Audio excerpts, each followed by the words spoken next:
दोस्तों, आप लोगों को बहुत बहुत नमस्कार। आशा है आप लोग सब स्वस्थ होंगे, मज़े में होंगे। महादेव की कृपा आप लोगों पे बनी रहे। आज मैं आपके लिए बगलामुखी माता का एक मंत्र का उच्चारण करता हूँ जो इस प्रकार है। ओम ह्रीं ह्रीं ह्रीं ब्रह्म विद्या स्वरूपिणी स्वाहा।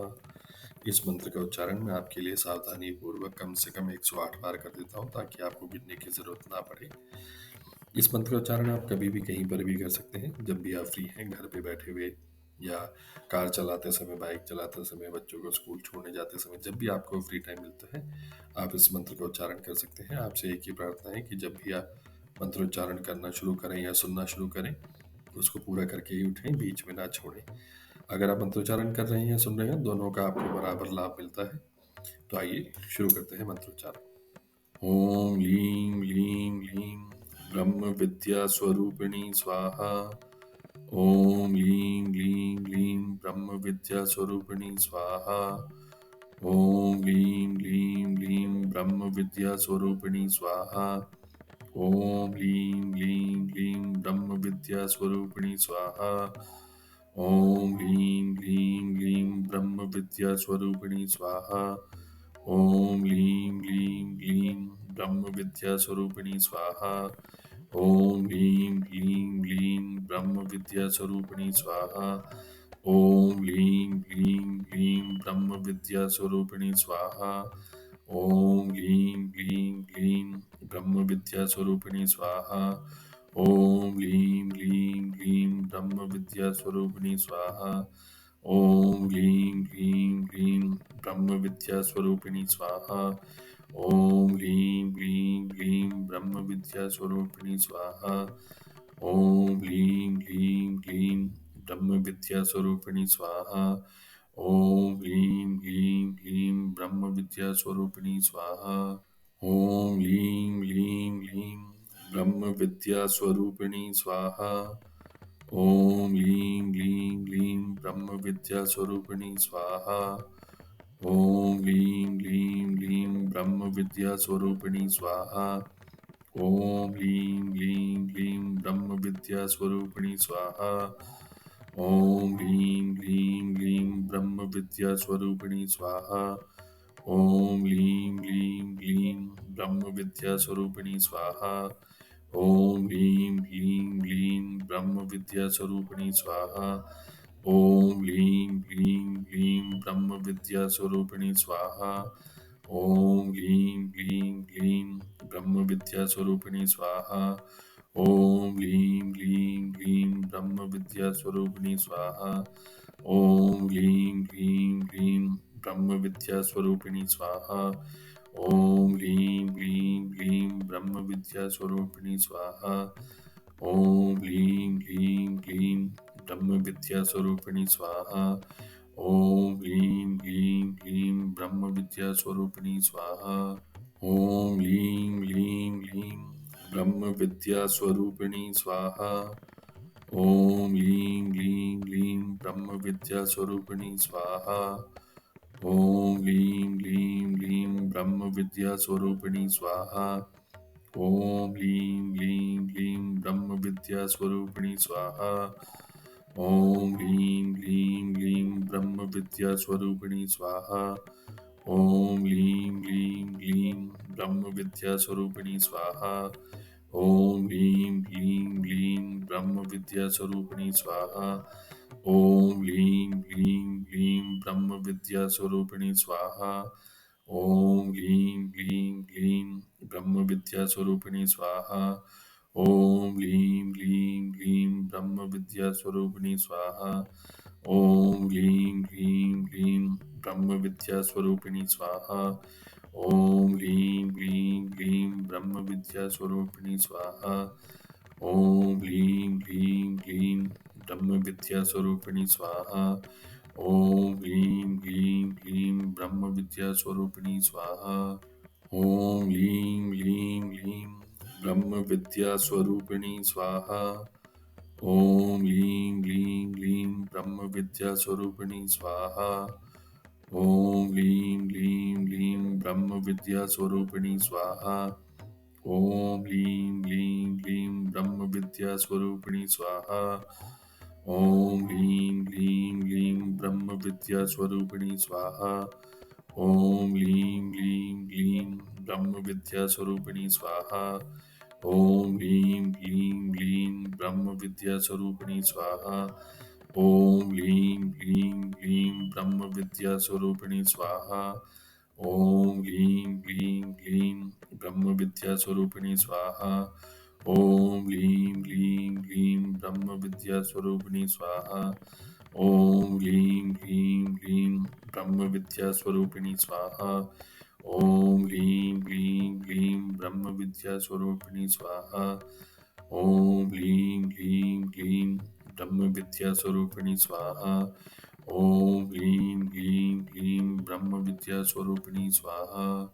ॐ लीं लीं लीं ब्रह्मविद्यास्वरूपिणी स्वाहा। ॐ लीं लीं लीं ब्रह्मविद्यास्वरूपिणी स्वाहा। ॐ लीं लीं लीं ब्रह्मविद्यास्वरूपिणी स्वाहा। ॐ लीं लीं लीं ब्रह्मविद्यास्वरूपिणी स्वाहा। ॐ लीं लीं लीं ब्रह्मविद्यास्वरूपिणी स्वाहा। ॐ लीं लीं लीं ब्रह्मविद्यास्वरूपिणी स्वाहा। ॐ लीं लीं लीं ब्रह्मविद्यास्वरूपिणी स्वाहा। ॐ लीं लीं लीं ब्रह्मविद्यास्वरूपिणी स्वाहा। ॐ लीं लीं लीं ब्रह्मविद्यास्वरूपिणी स्वाहा। ॐ लीं लीं लीं ब्रह्मविद्यास्वरूपिणी स्वाहा। ॐ लीं लीं लीं ब्रह्मविद्यास्वरूपिणी स्वाहा। ॐ लीं लीं लीं ब्रह्मविद्यास्वरूपिणी स्वाहा। ॐ लीं लीं लीं ब्रह्मविद्यास्वरूपिणी स्वाहा। ॐ लीं लीं लीं ब्रह्मविद्यास्वरूपिणी स्वाहा। ॐ लीं लीं लीं ब्रह्मविद्यास्वरूपिणी स्वाहा। ॐ लीं लीं लीं ब्रह्मविद्यास्वरूपिणी स्वाहा।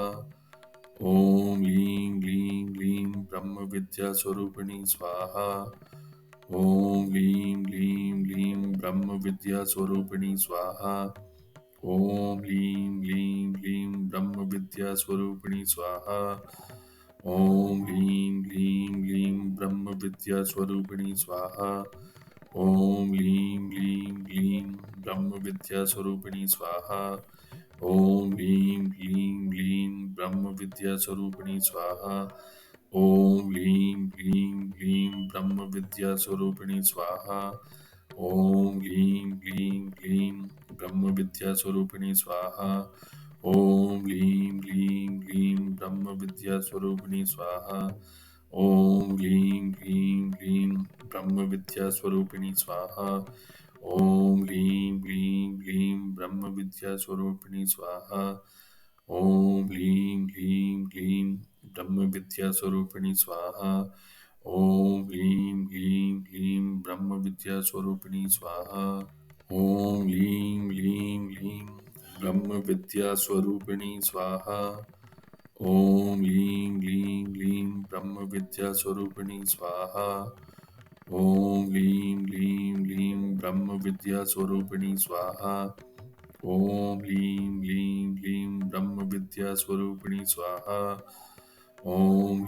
लीं लीं ब्रह्मविद्यास्वरूपिणी स्वाहा।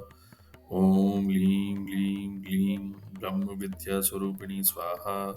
ॐ लीं लीं लीं ब्रह्मविद्यास्वरूपिणी स्वाहा। ॐ लीं लीं लीं ब्रह्मविद्यास्वरूपिणी स्वाहा। ॐ लीं लीं लीं ब्रह्मविद्यास्वरूपिणी स्वाहा। ॐ लीं लीं लीं ब्रह्मविद्यास्वरूपिणी स्वाहा। ॐ लीं लीं लीं ब्रह्मविद्यास्वरूपिणी स्वाहा। ॐ लीं लीं लीं ब्रह्मविद्यास्वरूपिणी स्वाहा। ॐ लीं लीं लीं ब्रह्मविद्यास्वरूपिणी स्वाहा। ॐ लीं लीं लीं ब्रह्मविद्यास्वरूपिणी स्वाहा। ॐ लीं लीं लीं ब्रह्मविद्यास्वरूपिणी स्वाहा। ॐ लीं लीं लीं ब्रह्मविद्यास्वरूपिणी स्वाहा। ॐ लीं लीं लीं ब्रह्मविद्यास्वरूपिणी स्वाहा। ॐ लीं लीं लीं ब्रह्मविद्यास्वरूपिणी स्वाहा। ॐ लीं लीं लीं विद्या स्वरूपिणी स्वाहा। ओम लीं लीं लीं ब्रह्म विद्या स्वरूपिणी स्वाहा। ओम लीं लीं लीं ब्रह्म विद्या स्वरूपिणी स्वाहा। ओम लीं लीं लीं ब्रह्म विद्या स्वरूपिणी स्वाहा। ओम लीं लीं लीं ब्रह्म विद्या स्वरूपिणी स्वाहा। ओम लीं लीं लीं ब्रह्म विद्या स्वरूपिणी स्वाहा। ओम लीं लीं लीं ब्रह्म विद्या स्वरूपिणी स्वाहा।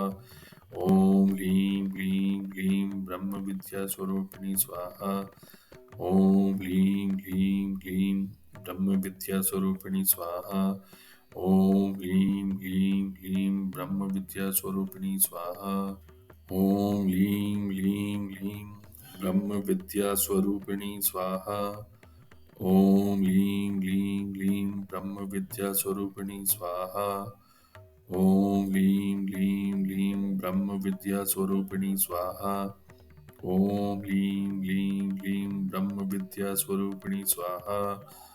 ओम लीं लीं लीं ब्रह्म विद्या स्वरूपिणी स्वाहा। ओम लीं लीं लीं ब्रह्म विद्या स्वरूपिणी स्वाहा। ओम लीं लीं लीं ब्रह्म विद्या स्वरूपिणी स्वाहा। ओम लीं लीं लीं ब्रह्म विद्या स्वरूपिणी स्वाहा। ओम लीं लीं लीं ब्रह्म विद्या स्वरूपिणी स्वाहा।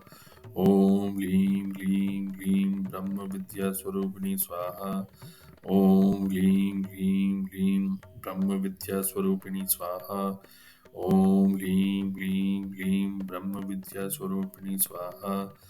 ओम लीं लीं लीं ब्रह्म विद्या स्वरूपिणी स्वाहा। ओम लीं लीं लीं ब्रह्म विद्या स्वरूपिणी स्वाहा। तो दोस्तों देखिए, महादेव की कृपा से हमारा ये मंत्र भी सफलतापूर्वक संपन्न हुआ। मैंने इसको कम से कम 108 बार आपके लिए मंत्रोच्चारण कर दिया है सावधानीपूर्वक, ताकि आपको गिनने की जरूरत ना पड़े। आपसे एक ही प्रार्थना है, जब भी आप मंत्रोच्चारण करें या सुने, उसको पूरा करके ही उठें, बीच में ना छोड़ें। अगर आप लोग को ये मंत्रोच्चारण पसंद आ रहा है तो कृपया करके चैनल को लाइक और सब्सक्राइब करें, और अपने दोस्तों रिश्तेदारों को भी आगे फॉरवर्ड करें जिनको मंत्रोच्चारण करने में या सुनने में अच्छा लगता है। आप सब लोग का बहुत बहुत धन्यवाद। हर हर महादेव।